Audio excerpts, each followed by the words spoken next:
Everyone welcome to Sakshi's Vidya Sadhana. इस video lecture में हम पढ़ेंगे class 9 economics chapter 2 people as resource के बारे में। ठीक है, तो ये पार्ट 4 है जिसके अंदर हम डिस्कस करने वाले हैं हेल्थ फैक्टर को, है ना। अब आप मुझे एक बात बताइए, क्या कोई भी फर्म या कोई भी कंपनी ऐसे किसी व्यक्ति को अपने यहाँ काम पे रखेगी जो कि हेल्दी नहीं है क्योंकि वो बीमार रहता है? क्या रखेगी? क्या मेरे हिसाब से आपका आंसर होगा कि नहीं, क्योंकि कोई भी अपना नुकसान नहीं चाहेगा। कोई व्यक्ति अगर बीमार है तो वो अच्छे से काम नहीं कर पाएगा, और जो व्यक्ति अच्छा हेल्दी है वो काम अच्छे से कर पाएगा। तो जो एक कंपनी का मालिक होगा वो चाहेगा कि उसकी कंपनी में अच्छा काम हो, तो वो अच्छे और स्ट्रॉन्ग हेल्दी लोगों को ही अपनी कंपनी में रखना पसंद करेगा। इसलिए हम देखते हैं कि बहुत सारे प्राइवेट और गवर्नमेंट जॉब जो भी सर्विसेज वगैरह होती हैं उनमें टेस्ट आप पास कर लें या आप रिटर्न कर लें क्लियर, उसके बाद भी मेडिकल टेस्ट होता है क्योंकि फिटनेस बहुत ज़रूरी है। The health of a person helps him to realise his her potential and ability. अगर हमारी जो हेल्थ है ना, किसी भी व्यक्ति की जो हेल्थ होती है वो हमें बताती है कि हमारी कितनी एबिलिटी है और कितनी हम में पोटेंशियल है काम को करने की। मतलब अगर मेरी हेल्थ अच्छी है तो मैं ज़्यादा काम कर सकूँगी, मेरी मेरी एबिलिटी ज़्यादा होगी, मेरी कैपेसिटी ज़्यादा होगी। बट अगर मेरी हेल्थ बेकार है तो काम करने की कैपेसिटी भी कम हो जाएगी। पिक्चर 2.5 में देखिए, children standing in a Q for health checkup. ठीक है, यहाँ पर बच्चे अपना हेल्थ चेकअप करा रहे हैं, डॉक्टर हैं, नर्स हैं और ये बच्चे हैं। This is called health centre. Or she will not be able to maximize his her output to overall growth of the organization। अगर कोई व्यक्ति बीमार है तो वो अपना पूरा नहीं दे पाएगा, अपना 100% नहीं दे पाएगा किसी भी ऑर्गेनाइजेशन में जहाँ वो काम कर रहा है। Indeed, health is an indispensable basis for realizing one's well-being. Henceforth, improvement in the health status of the population has been the priority of the country। और इसी से हमें ये पता पड़ता है कि हेल्थ एक ऐसा फैक्टर है जिसको हम अनदेखा नहीं कर सकते हैं, और हमें अपने हेल्थ स्टेटस में अपनी जो पॉपुलेशन है कंट्री की उसके हेल्थ स्टेटस पे ध्यान देना पड़ेगा, इम्प्रूवमेंट लाना पड़ेगा।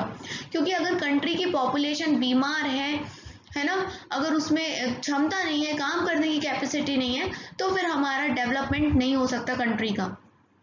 आगे देखिए, our national policy to aims at improving the accessibility of health care, family welfare and nutritional service with special focus on the underprivileged segment of the population. हमारी सरकार की बहुत सारी पॉलिसीज हैं, योजनाएं हैं जो हेल्थ केयर को लेकर हैं। उसके अंदर फैमिली वेलफेयर, न्यूट्रिशनल जो सर्विस है, ये सारी बातें की जाती है। ठीक है, अभी एक पोषण अभियान भी चलाया गया था। ठीक है, और इसी प्रकार की बहुत सारी मिड डे मील स्कीम, तरह तरह की स्कीम्स आती रहती हैं सो दैट जो अंडर प्रिविलेज सेगमेंट भी है सोसाइटी का, जो सारी चीज़ें खरीद नहीं सकता या थोड़ा गरीब वर्ग है, उसको भी सारे न्यूट्रिशंस मिल पाएँ। Over the last 5 decades, India has built a vast health infrastructure and has to develop the manpower required at primary, secondary and tertiary sector in the government as well as in the private sector। पिछले कई वर्षों में हमने जो हमारा health infrastructure है, समझते हो ना, इंफ्रास्ट्रक्चर मतलब प्राइमरी हेल्थ केयर बनाना, सेंटर बनाना, हॉस्पिटल्स बनाना, है ना, मेडिकल बूथ बनाने, ये सारी चीज़ों में हमने बहुत इम्प्रूवमेंट किया है। लेकिन अभी भी हमें करने की काफ़ी ज़रूरत है, क्योंकि हमने देखा था कि कोविड के टाइम पे हॉस्पिटल्स की कमी पड़ गई थी और बहुत सारी चीज़ों की कमी पड़ गई थी। तो पहले से हमने बहुत अच्छा कर लिया है, लेकिन अभी ज़रूरत है कि जिस प्रकार से हमारी पॉपुलेशन बढ़ रही है और अगर कोरोना जैसे पैंडेमिक्स आते रहेंगे तो थोड़ा सा हमारी इकोनॉमी हिल जाती है, बिकॉज लोग बीमार पड़े रहते हैं और कितने लोगों की जान चली गई है। फिर आपने देखा ना, हमारी इकोनॉमी का जो ग्राफ है वो भी एकदम से नीचे आ गया था। कोविड सबसे बेस्ट एग्जाम्पल है, अगर आपको बताना हो कि हेल्थ किसी भी नेशन की इकोनॉमिकल ग्रोथ के लिए कितना ज़रूरी है। These measures, which have been adopted, have increased the life expectancy over 68.3 years in 2014।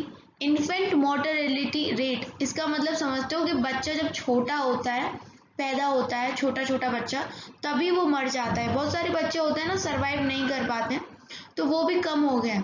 पहले लगभग 147 बच्चे मर जाते थे 1951 में, लेकिन अब सिर्फ 34 ही मरते हैं 2016 आते आते।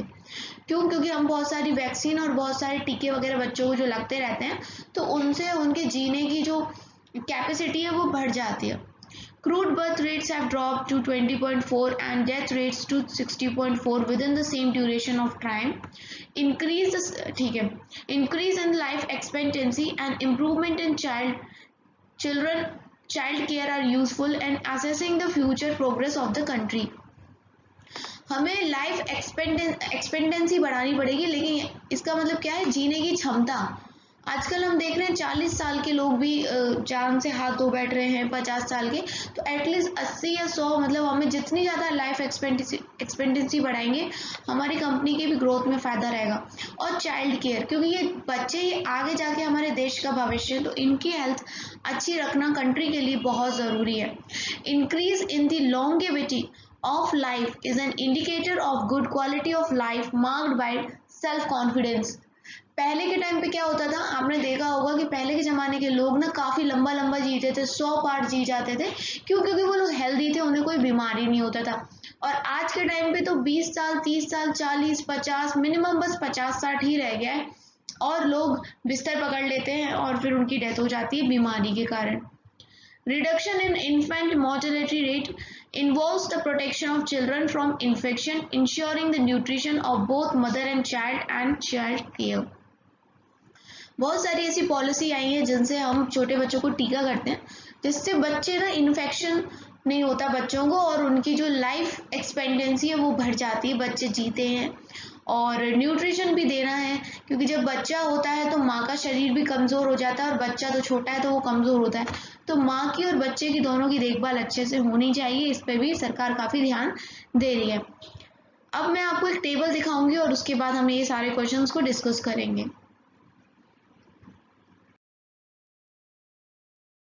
तो टेबल 2.2 में इंफ्रास्ट्रक्चर ओवर द इयर्स की बात करी गई है। पहले मैं आपको डिस्पेंसरीज के बारे में बताया, ऊपर primary health centre, child health care और ये सारी चीज़ें बताई गई हैं कि वो पहले कितनी थी 2013 में, 14 में इतनी, 15 में इतनी, 16 में इतनी, 17 में इतनी।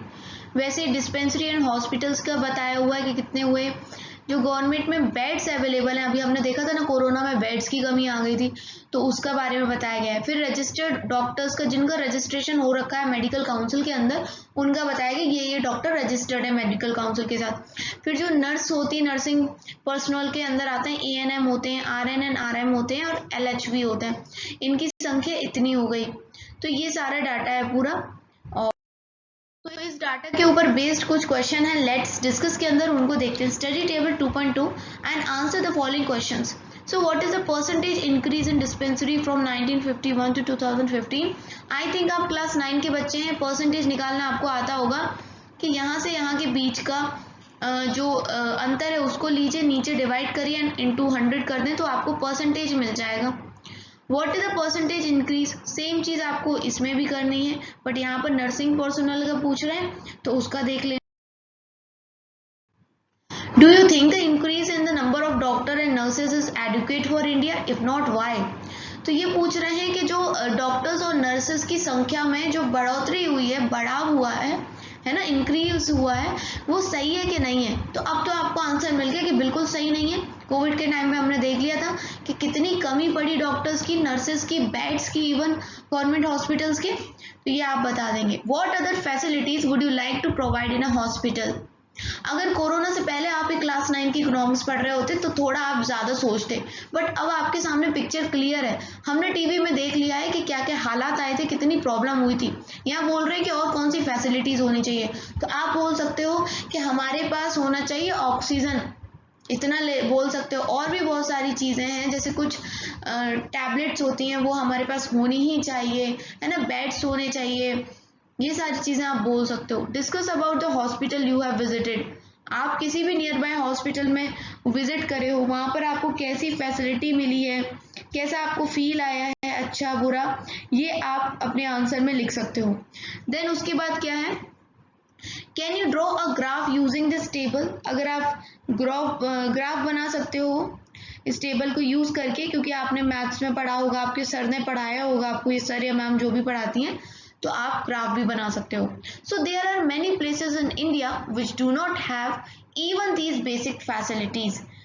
तो बहुत सारी, देखो गांव वगैरह में जाओगे या थोड़े से जो इतने डेवलप्ड सिटीज़ नहीं है वहाँ जाओगे तो अच्छी अच्छी फैसिलिटीज़ हमें नहीं मिलती।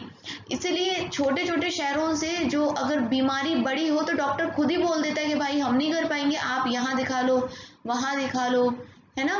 कई बार तो बड़े शहरों में भी नहीं हो पाता तो सीधे कह देते हैं आप दिल्ली दिखा लो। There are only 381 medical colleges in country and 301 dental college। तो मेडिकल कॉलेज कितने, 381, और डेंटल समझते हो ना, दांत वाले जहाँ पढ़ाई होती है डेंटिस्ट लोगों की, तो वो वहाँ 301 कॉलेज है। जस्ट 4 स्टेट्स, आंध्र प्रदेश, कर्नाटका, महाराष्ट्र और तमिलनाडु, यहाँ पर सबसे ज़्यादा कॉलेजेस हैं अगर बात करी जाए मेडिकल के। अब आपको एक एक्टिविटी दी गई है, visit a nearby hospital either government or private and note down the following details. आप अपने आसपास के इलाके के सरकारी या फिर प्राइवेट हॉस्पिटल में जाओ और जो चीज़ें लिखी हैं उन्हें नोट करो कि वहाँ पर कितने बेड्स हैं या फिर कितने डॉक्टर्स हैं, कितनी नर्सेज हैं, and besides try to gather the following additional information, जैसे कि how many hospitals are there in your locality, आपके एरिया में कितने हॉस्पिटल्स हैं और कितनी डिस्पेंसरीज हैं, ये आपको करना है। अनएम्प्लॉयमेंट की बात करी जाए अब, Sakal's mother Sheela looked after domestic chores children and helped her husband Buta in the field. Sakal's brother G2 and sister C2 spend their time playing and roaming। तो सकल की जो मदर है शीला वो घर के काम करती है, ठीक है, और जो उसके हस्बैंड है बूटा वो कहाँ काम करते हैं, फील्ड में। सकल का जो भाई है जीतू और सिस्टर सीतू, ये लोग क्या करते हैं, खेलते हैं और इधर उधर भागते कूदते रहते हैं। तो क्या आप बोल सकते हो कि शीला, जीतू और सीतू ये अनएम्प्लॉयड है, क्योंकि शीला कहाँ काम कर रही है, घर में काम कर रही है, घरेलू काम कर रही है, तो उसे उसके पैसे तो मिलेंगे नहीं, तो क्या ये अनएम्प्लॉयड है। और इसके जो छोटे भाई बहन हैं ये भी कुछ काम नहीं करते, तो क्या ये अनएम्प्लॉयड है, बेरोजगार हैं क्या, अगर नहीं तो क्यों। तो मैं आपको बताऊं कि ये लोग बेरोजगार नहीं है, क्योंकि शीला घर के काम करती है स्वयं की इच्छा से। हम अनएम्प्लॉयड उसको कहते हैं जो काम करना तो चाहता है पर उसको कोई रोजगार मिल नहीं रहा है, कोई जॉब नहीं मिल रही, या फिर एक तरीके से जो व्यक्ति उसके पास डिग्रीज अच्छी अच्छी हैं लेकिन उसे अपनी डिग्री के हिसाब की जॉब नहीं मिली है, तो वो भी इसी कैटेगरी में आएगा। अब रही बात उसके दोनों छोटे भाई बहन जीतू सीतू की, तो ये लोग तो अभी जॉब करने लायक ही नहीं है, इसलिए ये भी अनएम्प्लॉयड की कैटेगरी में नहीं आते। Unemployment is said to exist when people are willing to work at the going wages cannot find jobs। जो मैंने आपको बताया ना अभी, वो हिंदी में यहाँ लिखा है। And Sheila is not interested in working outside। और उसकी मम्मी तो इंटरेस्टेड ही नहीं है कि वो बाहर जाके काम करे, तो ये अनएम्प्लॉयड में नहीं आता है। Neither जीतू, सीतू और Sheela can be counted as unemployed. जैसा कि मैंने आपको बताया कि ना उसकी मम्मी ना उसके छोटे भाई बहन कोई भी अनएम्प्लॉयड की कैटेगरी में नहीं आएगा। The workforce population includes people from 15 years to 59 years। Sakal's brother and sister do not fall within the age group, so they cannot be called unemployed। अगर हम ये बात करें कि कौन से लोग वर्क फोर्स की कैटेगरी में आते हैं जिनको एम्प्लॉयमेंट मिलना चाहिए, तो वो 15 साल से लेके 15 से लेके 59 ईयर्स तक के लोग होते हैं। तो उसके तो छोटे भाई बहन काफ़ी छोटे हैं, 15 साल के नहीं है, तो वो इस कैटेगरी में नहीं आएंगे। ये सारी चीज़ें आप लिख सकते हो। Sakal's mother Sheila works for the family। She is not willing to work outside her domestic domain for payment। She too cannot be called unemployed। और जैसा कि सकल की माँ शीला बाहर काम करना ही नहीं चाहती, वो अपने घर में ही काम करना चाहती, घरेलू काम करना चाहती, तो आप उसको भी अनएम्प्लॉयड नहीं बोल सकते, क्योंकि वो अपनी इच्छा से बाहर जाके काम नहीं कर रही है। Sakal's grandparents cannot be called unemployed although not mentioned in the story। देखो वैसे तो स्टोरी में बताया ही नहीं है कि सकल के कोई दादा दादी भी हैं, पर अगर होते हैं तो उनको भी हम अनएम्प्लॉयड की कैटेगरी में नहीं लाएंगे, क्योंकि जो वर्क फोर्स है वो 59 ईयर्स तक ही काउंट की जाती है। In case of India, we have unemployed in rural and urban areas. However, the nature of unemployment differs in rural and urban area. In case of rural areas, there is seasonal and disguised unemployment. देखो, हमारा जो India है दो तरह से हम उसको देखते हैं। एक इंडिया जो शहरों में रहता है और एक गांव में रहता है। शहरों वाले को हम अर्बन इंडिया कहते हैं और गांव वाले को हम रूरल इंडिया कहते हैं। तो यहाँ पर अनएम्प्लॉयमेंट अलग अलग प्रकार का होता है। अब अगर गांव की बात करें तो वहाँ एम्प्लॉयमेंट होता है सीजनल या डिस्गाइज्ड। देखो कैसा। Seasonal unemployment happens when people are not able to find jobs during some month of the year. People dependent upon agriculture usually face such kind of problem. There are certain busy seasons when sowing, harvesting, weeding, threshing is done. अब देखो, seasonal unemployment मतलब किसी particular season में वो लोग खाली बैठे रहते होंगे। क्यों? क्योंकि ज़्यादातर जो खेती बाड़ी लोग करते हैं तो उनका एक पर्टिकुलर मंथ होता है जिसमें वो बिजी होते हैं, जिसमें बीज डाला जाता है, जुताई होती है, फसल काटी जाती है ना। पूरे सीजन तो ये लोग बिजी नहीं रहते क्योंकि कुछ पर्टिकुलर मंथ में ही ये काम किए जाते हैं। तो जिन मंथ में इनकी फसल में कोई काम नहीं हो रहा, खेतों में काम नहीं हो रहा, तो ये लोग खाली बैठे रहते हैं। इसी को बोलते हैं सीजनल अनएम्प्लॉयमेंट, जो कि ज़्यादातर एग्रीकल्चर वाले लोगों के साथ होता है। अगर डिस्गाइज्ड अनएम्प्लॉयमेंट की बात करूं तो इसमें क्या होता है, they have agriculture plot where they find work. This usually happens among the family members engaged in agriculture activity. The work requires the service of 5 people but engages 8 people. 3 people are extra. These 3 people also work in the same plot as others. The contribution made by 3 extra people does not add to the contribution made by the 5 people. तो disguised unemployment ये होता है, मान लो किसी के पास एक जमीन का टुकड़ा है और घर में है 8 लोग। वो जमीन का टुकड़ा इतना ही बड़ा है कि 5 लोग मिलकर काम करेंगे तो हो जाएगा, लेकिन बाकी के 3 लोग घर में क्या करें, खाली बैठे, तो वो भी उसी फील्ड में लगे रहते हैं।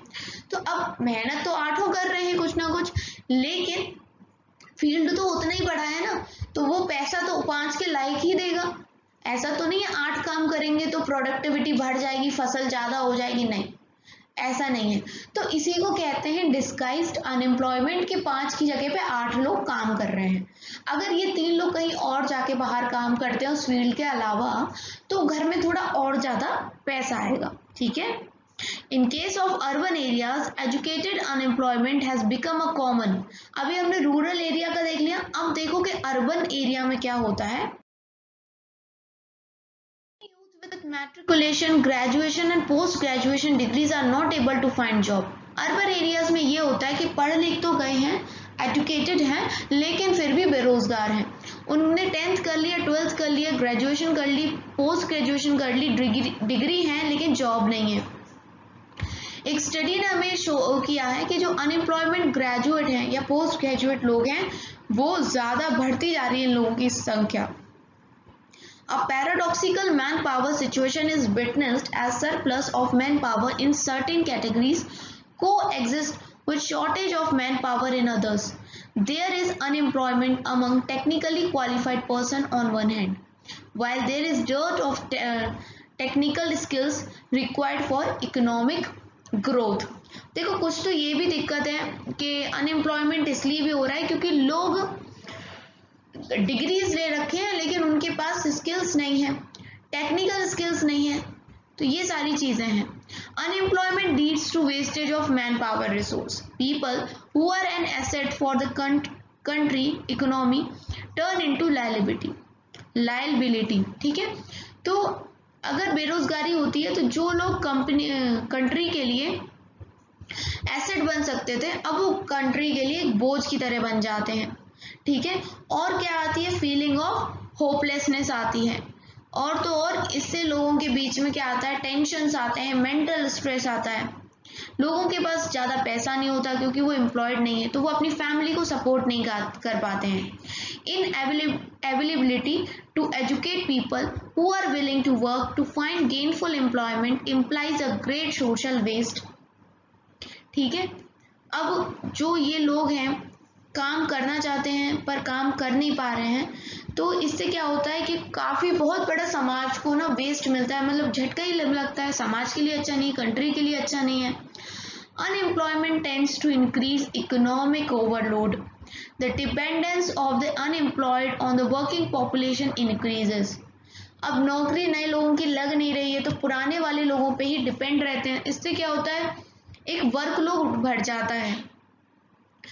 The quality of life of an individual as well as of society is adversely affected. When a family has to live on bare subsistence level, there is general decline in its health status and rising withdrawal from the school system. अब देखिए, अगर घर में एक ही कमाने वाला है और बाकी सब उस पर डिपेंड है, तो कहीं ना कहीं बहुत ज़्यादा प्रेशर आ जाता है और इससे जो हमारा रहन सहन है वो भी, इसका स्टेटस भी नीचे गिरता है, खान पीन में भी अंतर आता है और आपकी हेल्थ डाउन होती है, फिजिकली भी हेल्थ डाउन होती है, क्योंकि आप ड्राई फ्रूट्स ये सब नहीं खरीदते क्योंकि ये यूजुअली महंगे आते हैं। दूसरी चीज़ ये कि मेंटल प्रेशर भी इतना रहता है, जो खुद अनएम्प्लॉयड है उसके ऊपर भी प्रेशर रहता है, और उसके घर में अगर उसके बड़े भाई बहन या फिर माता पिता काम कर रहे हैं तो उन पर भी एक प्रेशर रहता ही है, तो उससे भी जो है सेहत खराब होती है, हेल्थ खराब होती है। Unemployment has detrimental impact on overall growth of economy. Increase in unemployment is an indicator of depressed economy. It also wastes the resource which could have been gainfully employed. If people cannot be used as resource, they naturally appear as liability to the economy.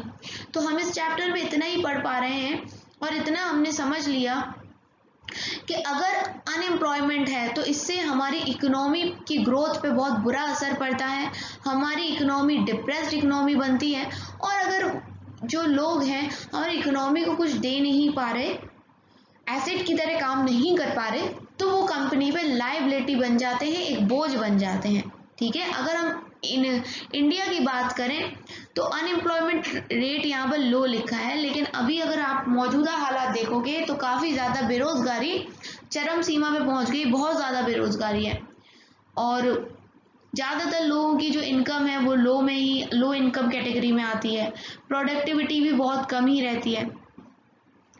ठीक है, तो वो साल भर काम करते हैं but कुछ उतना उनका जो पोटेंशियल के हिसाब से, वर्क के हिसाब से पैसा नहीं आता है, ठीक है, जो कि उनके लिए भी एडिक्वेट नहीं होता है। और ज़्यादातर लोग ऐसे हैं जो अपना काम तो कर रहे हैं बट ऐसा लगता है जैसे उन पे वो काम थोपा गया है, वो खुशी खुशी से काम नहीं कर रहे हैं। They may therefore want other work for their choice. ठीक है, वो क्या चाहते हैं कि वो अपने मनपसंद कोई काम करें। Poor people cannot afford to sit idle. They tend to engage in any activity irrespective of its earning potential. Their earning keeps them on a bare subsistence level. अब जो गरीब व्यक्ति है वो खाली नहीं बैठता है, वो ये भी नहीं देखता कि काम छोटा है कि बड़ा है, क्यों? क्योंकि उसके पास बिल्कुल ही नहीं है, खाएगा क्या? इसलिए उसको जो काम सही लगता है वो उसको करने लग जाता है।